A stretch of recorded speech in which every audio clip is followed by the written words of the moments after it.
Evet, çabuk beraber yapacağız. Rüyamda ne gördüm diye onu anlatacağım. Şu an yatağımdayım.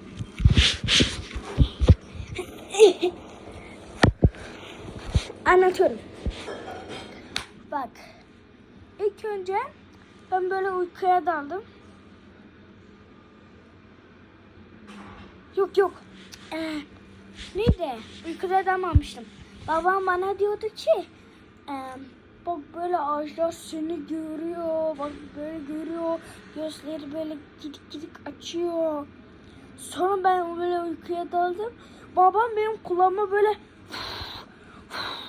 üfledi. Sonra ben böyle oldum. Korktum. Sonra zannettim oradayım. Orası öyle bir korkunç.